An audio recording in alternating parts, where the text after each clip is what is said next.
So what's happened today? Apologies to those of you who've already read the letter or heard about it in other ways, but if I just recap. Working with St James's Homes, which is a division of Berkeley Group, we have bought the Chambers Wharf site. We bought it complete with the existing planning and development approvals, and with St James's we will deliver all of the commitments in those development and planning approvals. So the site will go ahead as the planning approvals says it should, but in conjunction with building the development, we'll be building, if it proves to be a viable site, we have the option to build a shaft there instead of at Kingstairs Gardens. Now I know Donna would like us to immediately take Kingstairs Gardens off our list. It isn't a question of whether a site is or isn't acceptable, it's a question of whether it's the best site. So what we have to do now that we've bought Chambers Wharf, nothing can happen to it, it's safe within our grasp.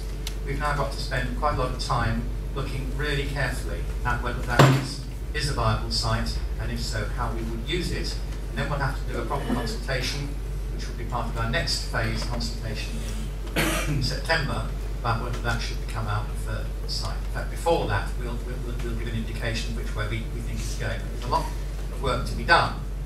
Now, as far as the ownership of the site is concerned, if it turns out not for some reason to be a viable site, we have an option to sell our interest in the site to St James. Similarly, if it is a viable site, we go ahead and do the work we need to do there. Then when we finish that, we'll again sell our interest to St James. So the interests of our customers, and after all, are funding this purchase, are protected in either way. There's no customer's money at risk in this, nor incidentally do we stand to make a profit. If there is any profit on it, that will also go. I'm sorry, could you speak up just a little? Hold yes, the microphone, sorry, okay. Thank you. Can you hear me now? Switched on. Yes, it's switched on. I can hear the echo. Okay, okay, right.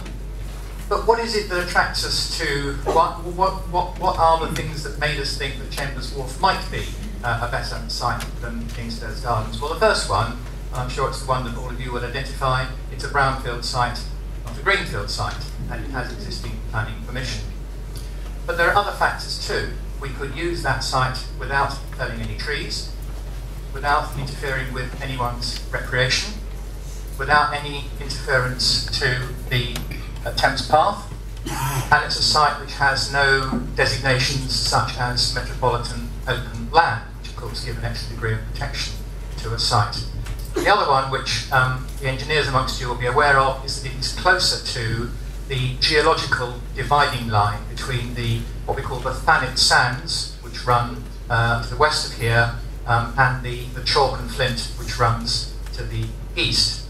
And the closer we can get to the exact dividing line, the more efficient it is, because you need a different sort of tunnel boring machine to go through different sorts of ground conditions. So for all those reasons, it was a good move for us to buy the site, but it is now going to take several months for us to look at that site really carefully.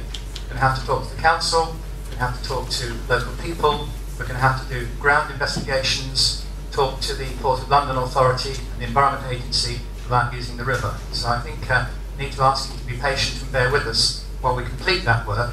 But what I can say is that before we start the next consultation in September, we will say very clearly and very publicly which of the two sites is our preferred site and why, so we can have a full consultation. Now, I think at that point, that's all I wanted to say as an introduction.